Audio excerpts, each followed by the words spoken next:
of your time. Thank you very much. I call Clayton Mitchell.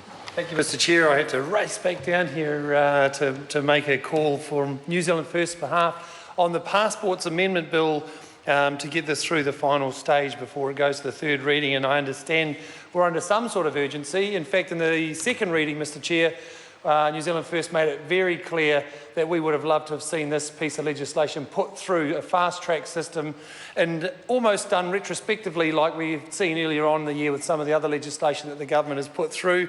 However, we acknowledge the Minister has brought that date forward now to the 30th of November, and I think that can be absolutely heralded as a good thing for New Zealanders. I certainly am one of those intrepid travellers who enjoy the use of my passport, like many New Zealanders who have got one, that will be running out shortly, and I will be replacing it with a 10-year passport. Mr Chair, I think a more aptly named bill would be the Passport Extension Amendment Bill, because just simply the Passport Amendment Bill doesn't really give the idea of what it's all about. And although you can never judge a book by its cover, it certainly is quite nice to get a book that you can get some sort of direction from its title. So to that end, I think it's quite important to get that name right. We do support this bill wholeheartedly. Back in the early 2000s, when of course we had the terror attacks and 9/11, New Zealand First was one of the parties, in fact the only party that was in opposition to shortening the time frame down.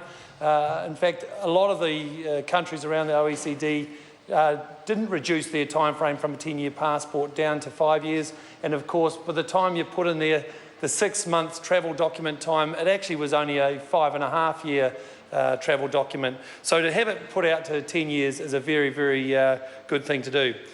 I also, as I have already acknowledged the Honourable Peter Dunn, for the pricing of this passport, we understand was going to be considerably a lot more when it went to Cabinet. To get it down to $180 is a reasonable step forward.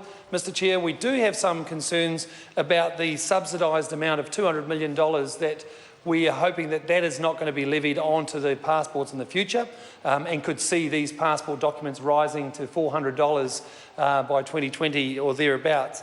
That would have some serious concern. I think what we need to be looking at is ways to offset those costs by, could be as simply as reducing the number of pages, and certainly as a user pay system goes is the right way, but that is going to have some serious concerns about making travel affordable for the everyday Kiwi that enjoy it so much.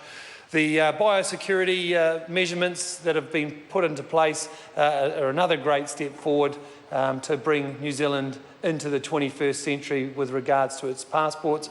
I don't think there's a lot that can be added to everything that everybody else has said today and in previous discussions. We certainly would like to see this sped through the final reading so that we can actually start getting those applications ready for New Zealanders to apply for a 10-year passport from the 30th of November. Thank you, Mr Chair. Ian Lynch Galloway. Thank you very much, Mr Chairman.